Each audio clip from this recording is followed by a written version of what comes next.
अस्सलामुअलैकुम। ધોરણ 12 વિષય વાણિજ્ય વ્યવસ્થા અને સંચાલન, પ્રકરણ 9 નાણાકીય બજાર.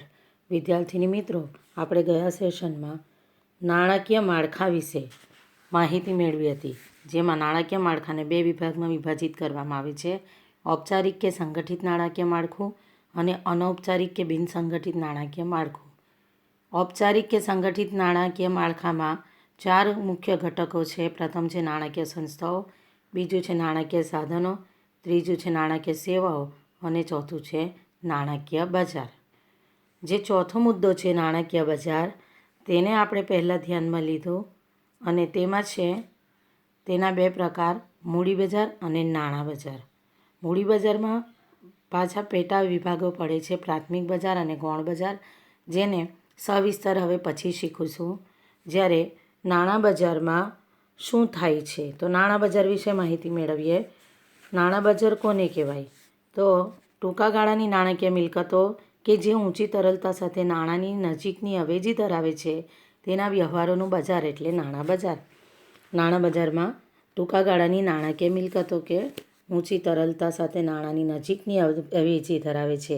એટલે કે અહીંયા એવી અસ્કયામતો કે નાણાકીય સાધનોનું બજાર છે કે જેનું ટૂંકા ગાળામાં એટલે કે 1 વર્ષથી ઓછા સમયગાળામાં રોકડમાં રૂપાંતર થાય છે. નાણાં બજારમાં ઊંચી તરલતાનો ગુણ જોવા મળે છે. ઊંચી તરલતા એટલે જેનું ઝડપથી રોકડમાં રૂપાંતર થઈ શકતું હોય તેવી નાણાકીય સાધનોનો અહીં વેપાર થાય છે. નાણાં બજારમાં બે પક્ષકારો હોય છે: એક તો નાણાંનું ધિરાણ કરનારાઓ એટલે કે નાણાં ઉછીના આપનારાઓ, અને બીજા છે નાણાં ઉછીના મેળવનારાઓ.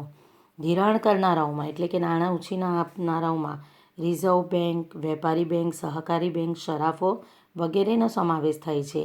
જ્યારે ઉછીના નાણાં મેળવનારમાં ખેડૂતો, વેપારીઓ, રાજ્ય સરકારો, કેન્દ્ર સરકાર વગેરેનો સમાવેશ થાય છે.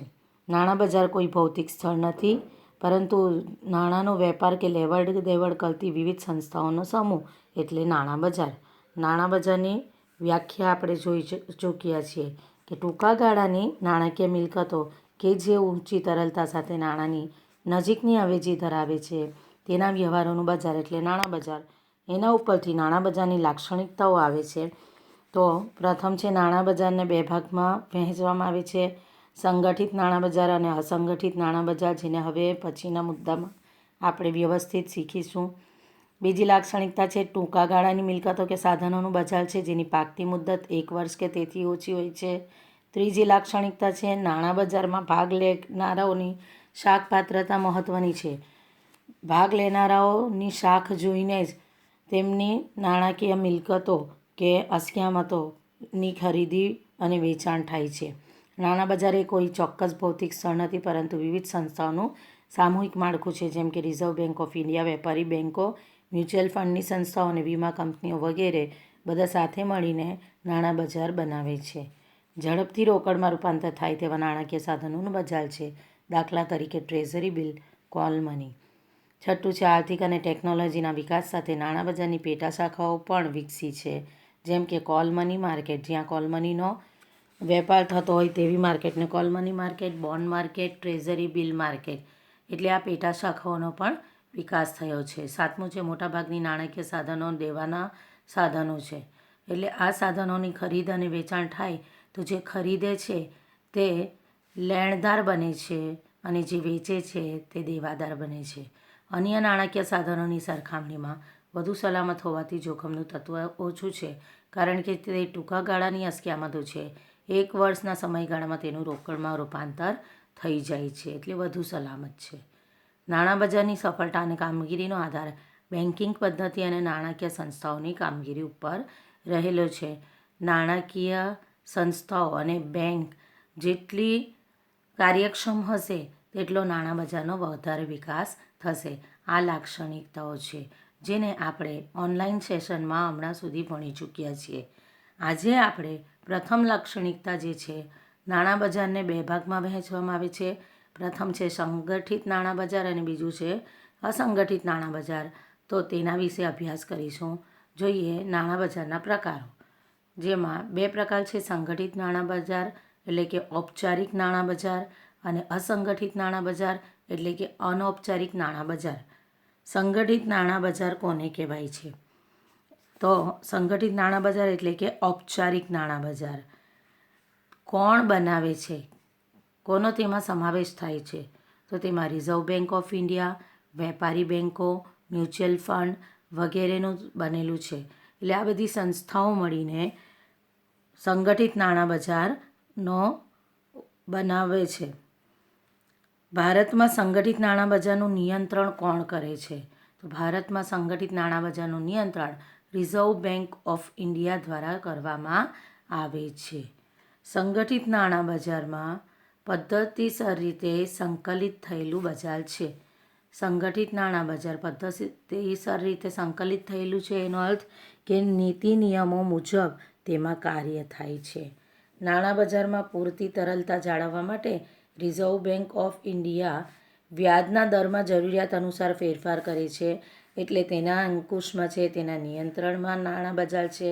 રિઝર્વ બેંક ઓફ ઇન્ડિયા વ્યાજનો દર બહાર પાડે છે અને જ્યારે જરૂર લાગે ત્યારે વ્યાજના દર ઘટાડે છે. જેમ કે આજની પરિસ્થિતિ તમે જાણો છો, બધા ઉદ્યોગો અને ધંધા પડી ભાંગ્યા છે, ત્યારે વ્યાજના દર ઓછા કરવામાં આવે જેથી કરીને જે વેપારીઓ છે કે ઉદ્યોગપતિઓ છે તે ઓછા દરની વ્યાજની લોન લેશે અને તેઓ ફરીવાર ઉદ્યોગ ધંધાઓને બેઠા કરી શકશે. એટલે રિઝર્વ બેંક ઓફ ઇન્ડિયા પરિસ્થિતિ જોઈને અને જરૂરિયાત અનુસાર વ્યાજના દરમાં ફેરફાર કરે છે, જે તમામ સંસ્થાઓ તેને માને છે અને અનુસરે છે.